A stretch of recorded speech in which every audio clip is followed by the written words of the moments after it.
Hello everybody, it's 12 o'clock, it's time for xChips Daily, and today we're going to talk about I2C and some of the AI xChips.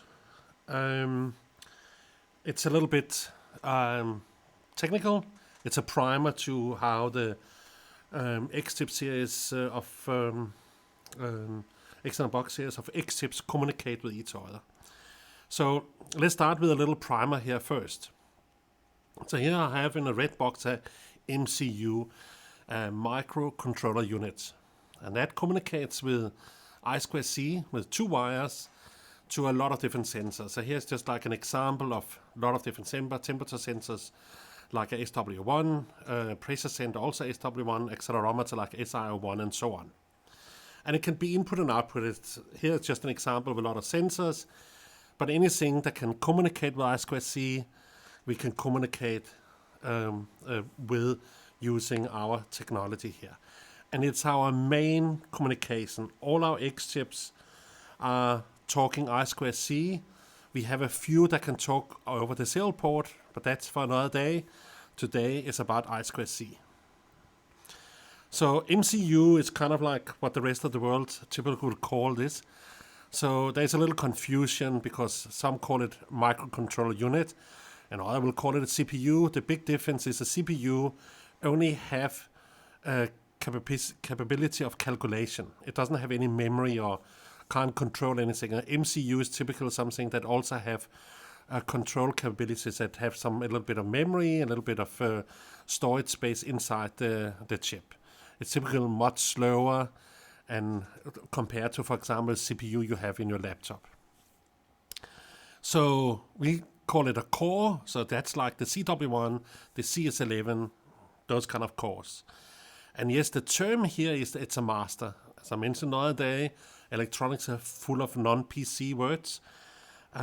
So this is one of the political incorrect terms here, but they call it a master because this is the one who are controlling the communication on this bus here. So we call it a bus, and it's kind of like, and one way of kind of like thinking about it is that in the old days when a MCU have to talk to, for example, a temperature sensor, it will have wires straight from the MCU to the temperature sensor. And then if it had like a pressure sensor, it will have another set of wires going straight to the pressure sensor. That's kind of a little, if you imagine you have from your house, there's a road straight to the supermarket. And from your neighbor's house, there's another road straight to the supermarket. What we figured out is that probably best that we share the road, and then we have addresses on our doors. So if we have a delivery coming, they look at the door and see there's like number 25, number 26, number 27, and so on. And they ring the right doorbell and deliver the goods to the right place. So that's how this works. Or like a bus that drives around and have a number of bus stops. And it drops off and take up passengers there instead of everybody driving in their own car. So it's like, that's the system. There's a lot of analogies. And obviously, if we call the MCU a master, we call the xChips, we call all the other xChips that's not cores, we call them slaves. So SW1, OC, so input and output, are typical slaves for this.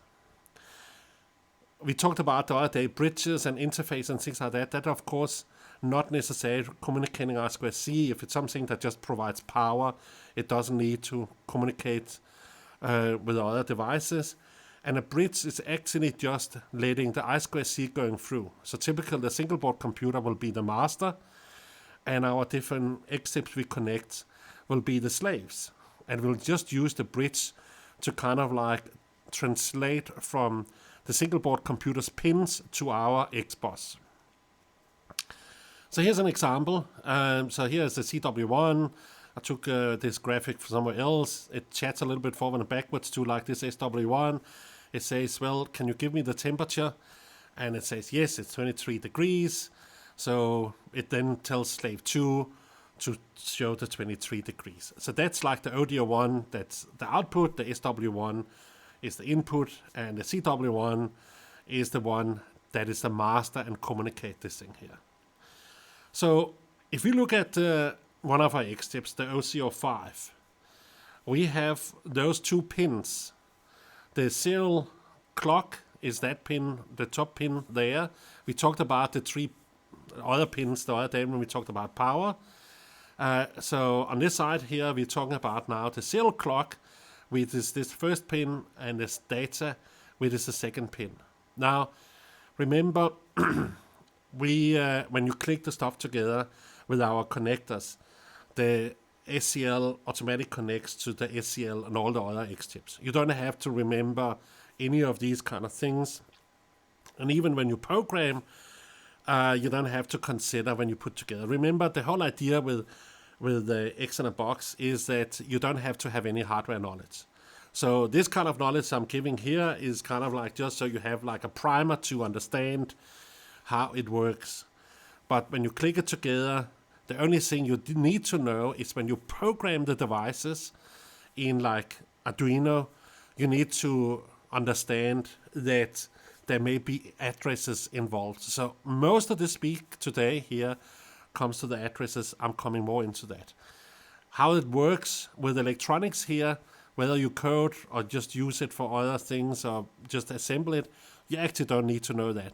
But if you use like something else, like where you have to wire stuff together, then you certainly need to understand where SCL and SDA goes. And you also need to understand that you have some pull-up resistors and a number of different things. All that is taken care of, and I'm not even going into that part of the implementation here of I2C. So the way it works is that there's a clock. So kind of like imagine it's a drum, and then there's data, and that can go both ways. But the way we speak between the master and the slave is that we have a little bit of agreement who speaks when. So imagine, like you had a CB radio, like a ham radio, walkie-talkie, that kind of stuff. You will typically, when you finish with your sentence, you will say over. So, hey, I'm in pursuit, blah, blah, blah, over.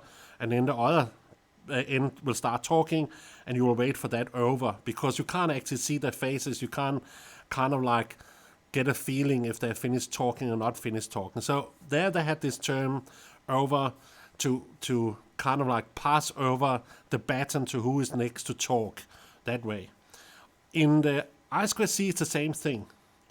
But the only thing we can talk is a electricity on that wire or not. Is it high or low? So we need to kind of like figure out if there's like 2 high bits after each other or 3. Kind of like in Morse, you have a long and you have a short. And after a while, you know what a long and a short is. But here you can have various lengths of long, in the sense that you can have maybe 7 bits that are high after each other. And then it'll be high electricity for a length. So the way you know it is that drums. And as you kind of like hit the drum, every time you hit the drum, if it's still high, it's a new bit. So the master is the drummer, and the clock that just set the rhythm. And then there's a protocol how they talk to each other over the SDA. In another communication protocol, for example, serial communication, you have to tell how fast you talk. So that's the reason why you sometimes have to say 115/200 or 96 bo or those kind of things, because then both sides agree that we're speaking this speed, and we have our own clock and our own drum, and we figure out how we talk to each other. In I2C, you don't need to worry about that. The master will tell how fast this is going. The only thing we need to make sure of is that a slave can follow the speed of the master. And there's a lot of different technologies around that and standards, and I'm not going to go into that. That's like advanced programming stuff also. So on this OC05, you can see we have this little solder pad here. So you can solder these different pads together, and then you have what we call a number of different addresses. So remember when I talked about the road and we have number 25 and 36 and 37, well, that is here, where we determine the address. If you don't put any solder pad on this thing here, it have one address. And by putting solder pad on these 3 different places, you have a combination of addresses. And this is actually what a lot of this conversation is about. Now, because I'm going to use the O05 as an example, this is our servo controller. You can see up here that it can take 8 servos. The last 3 pins on the right is battery or power, and it's configured like that because typical, if you've been working with servers, you have a power supply that have the same kind of pins as your server have. So server have those kind of 3 pins. That's the standard. So the power for that is also, and the power you plug in here, by the way, can power the entire xChip circuit. So you don't have to have your own power. The xChip can also power a servo, maybe not 8 of them, depending on how heavy they are and what they're being used for, but there is enough power also to power a couple of servos out of the O05. So we have 8 there. So let's look at this example here, where this is a gallery in New York where there's a guy, he put all these different mirrors or metal pieces up behind mirrors, and then he have a camera that looks at the movements, and then he kind of like reflect that by moving these different pieces around. So in order for doing this thing here, he actually have to have lot of servos. So I'm using this as an example just to show what it will be if you had needed a lot of servos and you want to use xChips to control a lot of servers. But it could be, for example, you want to have 100 temperature sensor around a cooling station to kind of like figure out how is the temperature going around in that cooling station. So this is not like just servo, I'm just using that example. So in I2C addressing, so I'm taking the example I had before. And you can see there you have the CW1, and that doesn't have an address. That's kind of like the one that is driving around to the different addresses. So the SW1 have an address they call 76, hexadecimal 76, and hexadecimal is just another numbering system in the IT world.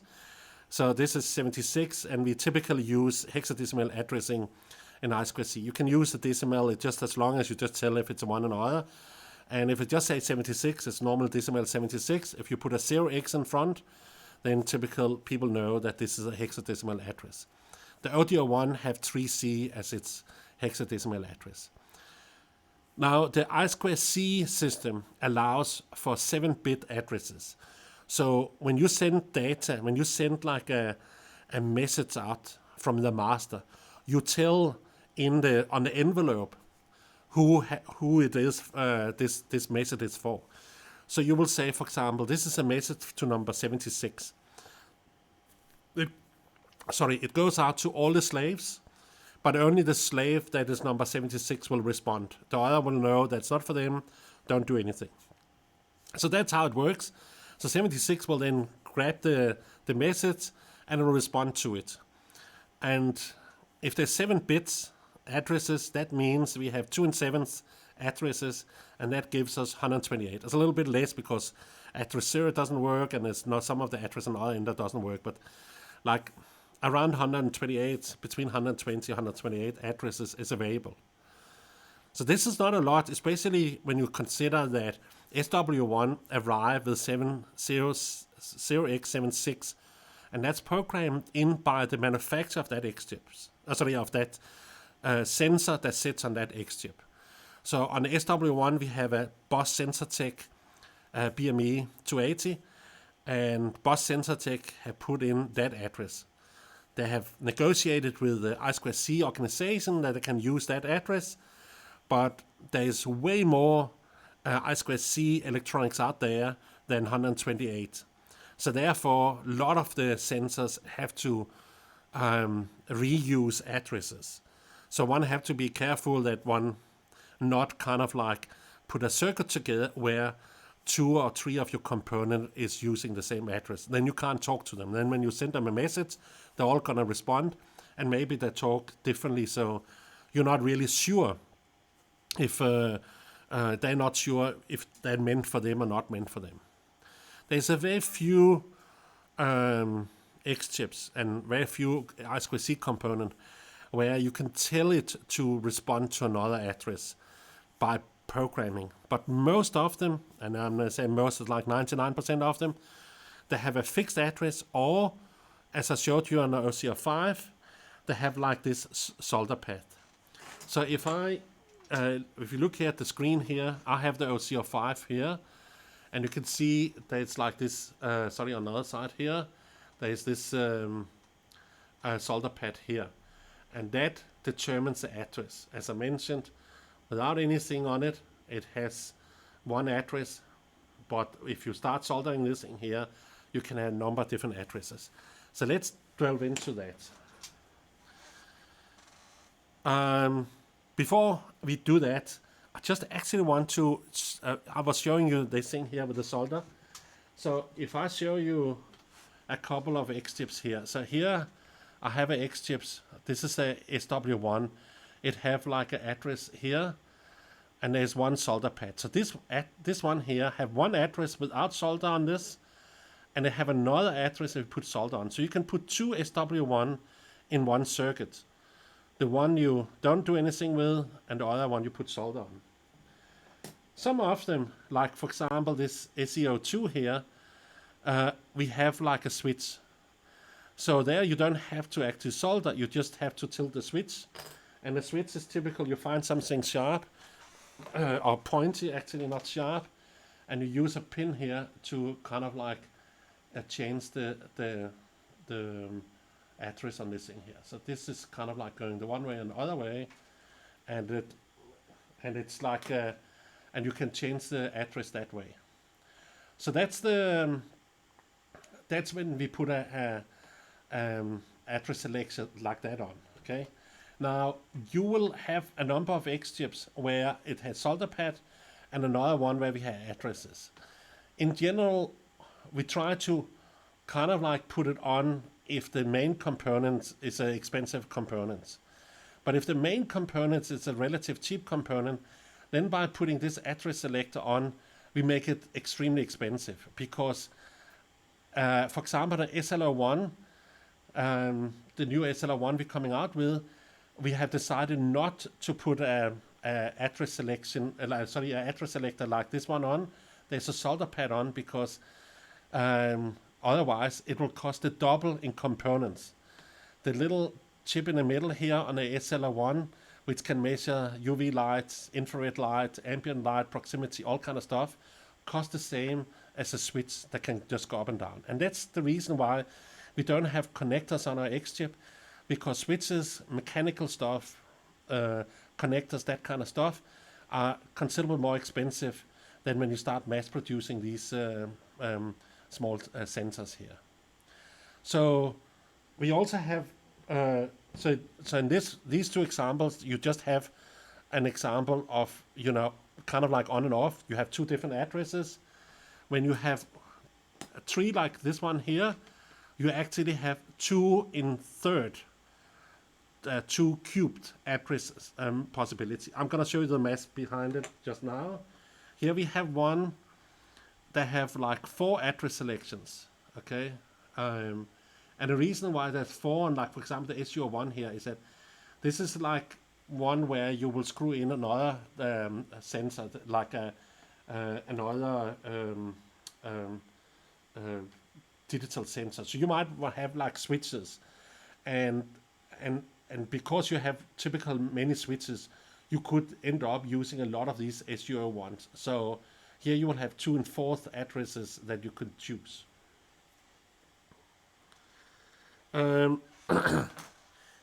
So, yes. Okay, let me see.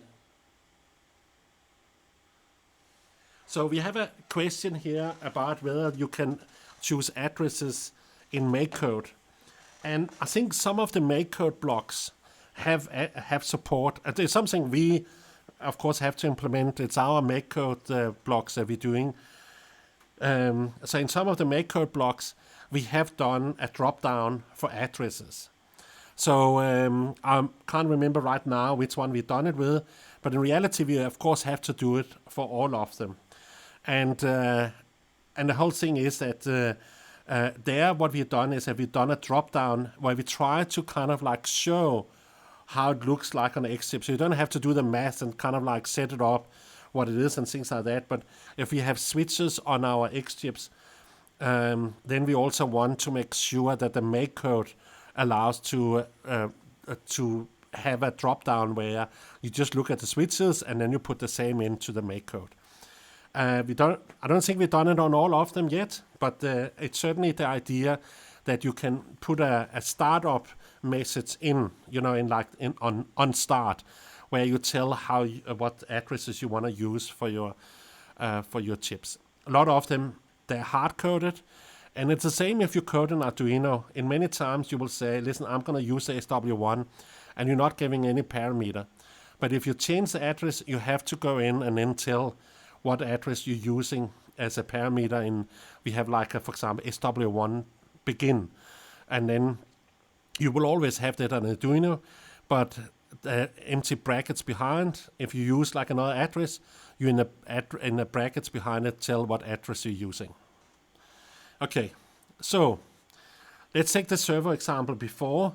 So on the servo example before, like I have here, I have 8 servers I can put in, and I have 3 solder pads here. Okay, so the math behind that is that you have 8 servers, and then we have 3 binary address switches. And the way you do the math here is you say 2 cubed. So that's 2 by 2 by 2, and that's 8. So you have 8 different addresses. So that means in one circuit, I can put 8 OC05s next to each other, and I just solder these 3 solder pads. So I have like one that have nothing, one where all of them are soldered, and the rest, the 6 in the middle, have various solders, so you don't have 2 of the same ones.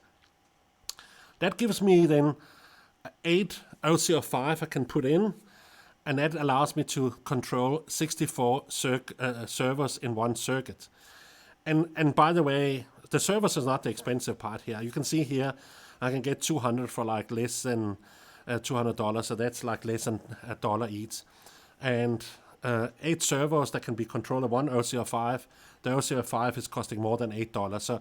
So the server is not, this is the third cheapest service you can get. But if you just want to do like something like the mirror, then servers like this thing here is fine.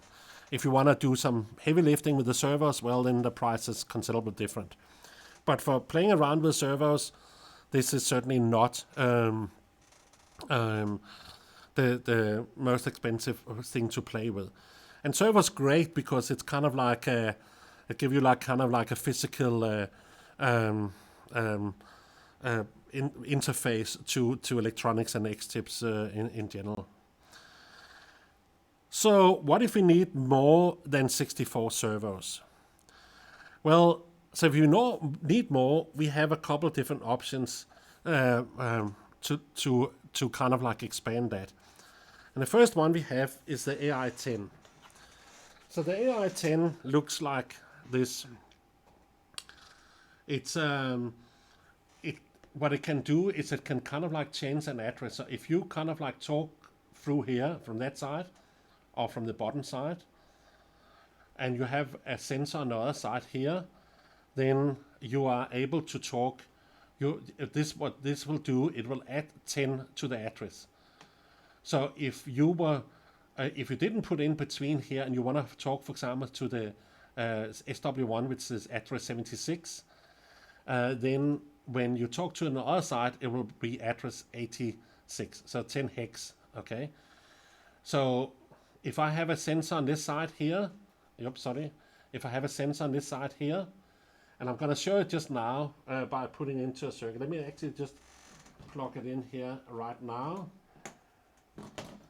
so I can kind of like demonstrate how it looks like. So I have the circuit here, and I actually used OC03s here. Okay, so here I have my controller, my master, my core, and I have a display here. I have like some power here. I have a SL19, and then I have an OC03. And I don't have a solder iron here, so I didn't want to solder these two, but that would of course be the right thing to do is to solder here. But I can also just put this in between. So now when I talk to the associate tree, let's say for the sake of this, I can't remember the address of this, but let's say this is address 10. Then of course this is also address 10. But it adds this AI 10 here, it's a adds 10 to the address. So when I talk through it this way here, and I say I want to talk to address 10 and say turn the relay on, then this will respond. If I say turn address 20 on, this one will respond here, okay? Now, one of the reasons why I built this circuit is I'm coming back to it, is that there's like a little problem here because I2C can kind of like loop around all the way. And we have a way to fix that. But let me come back to that just now. So the AI10 here, you can just put it into the circuit. It doesn't require any change in the code. We haven't mass produced it yet. This is still like the prototype. It works and it's fine, but we're ready to kind of like release it if when we start releasing new xChips. So what you can do that by using one, you can double up, but you can use more. You can just keep doubling up the addresses. And if I go back to this circuit here, whatever I put on this side, whatever I put on this side here. So let's say, for example, I add as SW1 here to this side here. Then that will also have a 10 up in address. It doesn't work only with one. It's actually everything that's on this side of the circuit will have another address. So if I put this one in here, then it will have another address compared to if I put it in here. Okay, except for this little mistake I have down here, which I'm coming back to. So I can have one that adds 10 to it, and then I can actually double my entire circuit on both sides of this thing here. Now I can actually just add another one on the other side, and it will add another 10. So I can keep doubling up by just adding more of these AI10. So if I have a very specific circuit I want to build, then I can keep doubling up. But I can't keep adding 10. Once I get to over 128, I can't address it anymore. So it does have a limitation how far it can go, because you still kind of like have to talk to it via it actually just goes through this doubler here, and what it does is that you say I want to talk to something that have a 10 address higher, and on the other side it says, listen, I'm taking 10 off, I get the answer, I add the 10, and I send it back into the circuit. Okay, so that's the one. And of course this is like one of these things that's slightly complicated. One have to actually play with it and try it out and things like that in order to really understand how this thing here works. Other one we have is in production already, but here we have to do a little bit of light programming, and that's other one is our multiplexer. And the multiplexer looks like this thing here. So this one here, you can use it from any side. AIO1. Yes, AIO1. Oh, sorry. I don't know why I called it AIO4. My mistake. On the PowerPoint, I said AIO4, and that's wrong. It should be AIO1. But AIO1 here. So the way it works is that you kind of like have west, south, east, and north. And you have a little solder pad, and we default put the solder into south. Sorry, I'm out of this screen here. I default put the solder in, so when we manufacture it, it's soldered here on the south. And that's because you can, like, for example, click it into your Raspberry Pi or whatever it is. And then, so the input will be on the south side. So I mean, CW1 I will put in here, and I can then have SW1s all the way around. So this one here is kind of like, it will change it from 1 to, you will tell what port you will go out of. So if I have something that comes in here, then I will tell this chip here that please go out to the west side and then talk to the chip out there. It will have the same address, but I will only want to talk to the one that's on the west side, or the north, or the east, okay? And if your circuit is slightly different, you can change the solder here and say, no, I want to have the input coming here instead, and it will automatically figure out to go on the other sides. I can have multiple of these. You can see there's an address selection on this, so it complicates it, of course, a little bit more. But what it just means is that you can actually keep on building this thing here up. So you can have 8 of these in parallel, and then you can nest them into much more. And the interesting thing here is there's no limitation to addresses, because I'm not changing the address. I'm just saying I want to talk to the circuit out here. But I could have another runabout later on and say I want to talk to another circuit down there. So I have like lots of opportunities with this one, which is one of the reasons why we came up with this thing here first. The coding is not difficult, but you have to tell that in your circuit is that I want to talk to something that's on this side here. The AI01 and the AI10 is one of the few xChips where it's very important on what side you put things into, because now you actually are directing it. Kind of like if this is a traffic light, a robot, and these are streets. So you will have number 25, 26, 27 on there. You will also have 25 here, but this is main road and this is Church Street. And in the case here, you actually have to tell on your thing here that you're going that way or that way. So these are completely separate circuits. Here we go. I have to find the screen again. So the first thing I want to say using this thing here is that it only works for I2C compliant xChips, and almost all our xChips are fine with this thing here. But if from some time we find like 1 or 2 xChips are not working with some of these AI chips. So the AI04, which I by mistake put into the PowerPoint presentation here, is actually our expander. It's the one where it uses a kind of like telephone cable to kind of like extend the xChip from the, over wire. And that is also an AI xChips. It's actually not like changing addresses or anything like that. It's just like extends it over up to 40 meter, which the wire can be. So therefore I haven't included in this presentation here. But these chips, the AI04, AI01, AI10, they are actually interpreting the communication that's on I2C. And therefore they have to be very compliant to I2C. On the CW1 or our core, if we have something that maybe not 100% I2C compliant, we can still many times deal with it because we can modify the library and things like that. But these chips here are manufactured with a program inside, so that can't be modified. So I'm just saying that when you try to put it together, just make sure that you have it working. And if it doesn't work with one xChip, just try with another one to see if it's actually the xChip or if it's your setup that's wrong.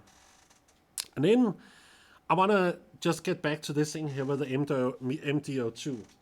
And the MD02 is like the thing here. So in this circuit here, I communicate with CW1 this way. And you can see the arrows say whatever you get in from this side or from this side, changes the addresses to this side.